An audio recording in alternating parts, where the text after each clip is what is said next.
Hi, everybody. Again, I'm Mike Owen. I'm from Common Good, Iowa.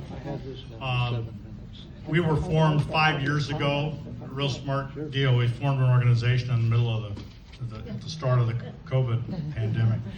But actually, we've been around much longer as two organizations that you may have been familiar with.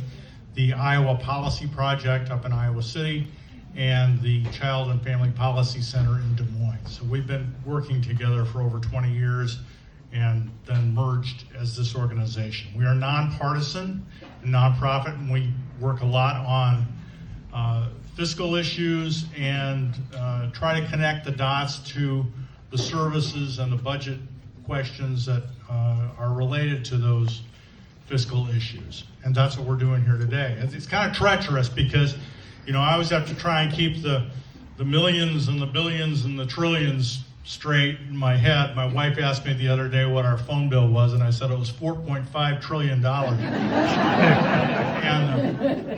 I said, sorry, honey, I was looking at the House budget resolution. So some of those numbers, you know, we do like to try to illustrate a little bit how these numbers work in practice. The focus here, for me at least, is on the Tax Cuts and Jobs Act of 2017, the so-called Trump tax cuts, which had real far-reaching implications, but are mainly expiring this year. And that's part of the budget fight or negotiations that are going on in Washington right now. So a lot of you got this handout coming in that we produced. Not everybody, and that's actually a good thing because that means that we had more than 200 people. Hear that there were 300 people here or more is really incredible. But this was based on the House budget resolution, which would continue to drive the deficits and debt of the 2017 tax cuts. It would continue the inequities that were created in this legislation, that the benefits mainly go to the wealthy.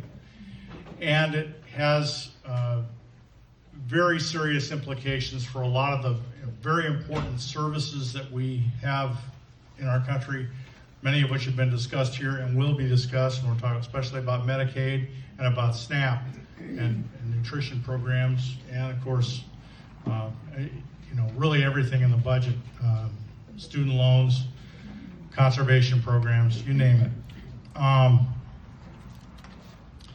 So let's look at the overall number here, because it's changing. This again was based on the House budget resolution. Just last night, the Senate came up with their own resolution, and now they'll be hashing that out. This was bad enough.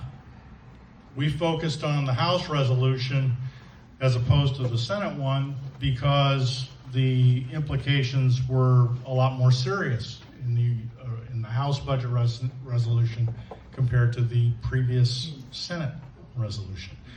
The Senate would do a couple of things here.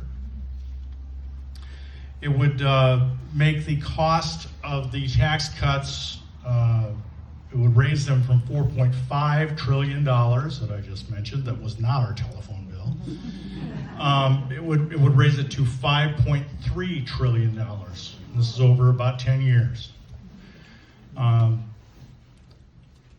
The debt ceiling would be raised from $4 trillion under the House plan to $5 trillion. So they're, from the outset, acknowledging that this is continuing to drive deficits and debt, which is going to affect not only us, but certainly future generations to come. To get a sense of what these numbers mean, consider that extending those tax cuts from 2017 would mean to somebody in the top 1% of income, somebody making about $740,000 a year, would be a tax cut on average of about $62,000, as opposed to somebody in the about the 60% of income would be making, somebody in that area would make, say, about $96,000 a year. They would be getting a tax cut on average of about $400. A friend of mine, he likes to deal with these things in terms of social math. He likes to talk about these things in terms of Happy Meals. And so he says it meant that somebody in the top 1% could get over 13,000 Happy Meals with that $62,000. They probably don't buy Happy Meals as it is.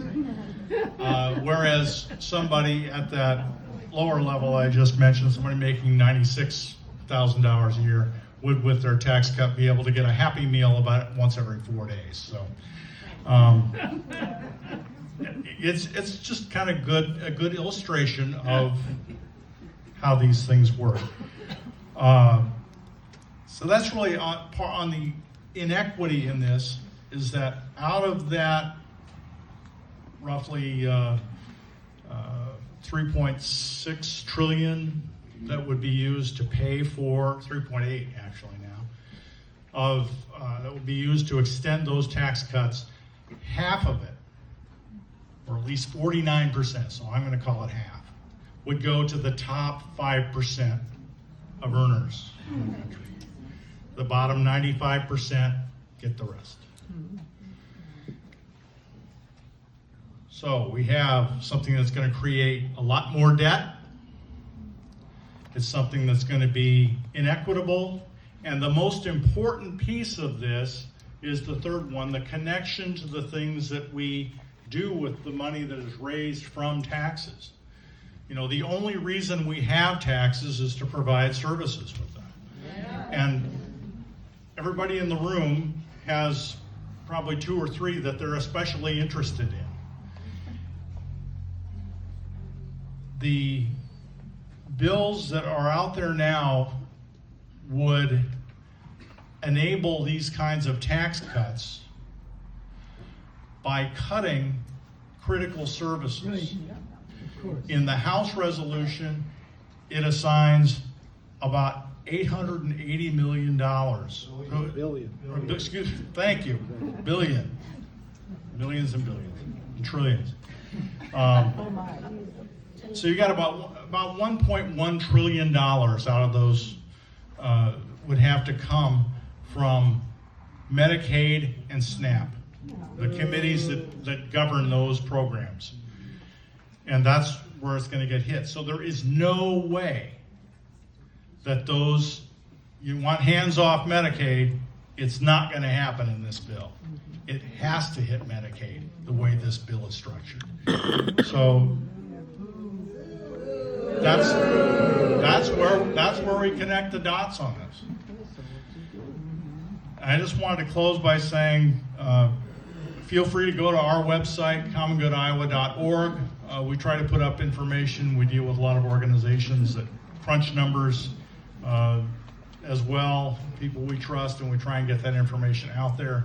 So do that. But by all means, follow Sue's request and provide stories, because the impact on services is really the thing that people understand. I mean, we can talk about millions and billions and trillions of dollars till we're blue in the face, but it doesn't mean a lot until people see what they're going to lose, or what their neighbors or their kids are going to lose when these kinds of cuts come down. We're seeing it, you know, and one other thing I'd like to add is, you know, there's been so much attention to DOGE and how they're just going through willy-nilly and wiping out without any strategy, any real strategy or any sense of efficiency. They're wiping out these programs, and we're seeing that in real time. That's actually separate from this whole budget fight that's going on right now. So those services are so important, and we've got to make our representatives and senators understand why they're so important to us. Thank you very much. Show up for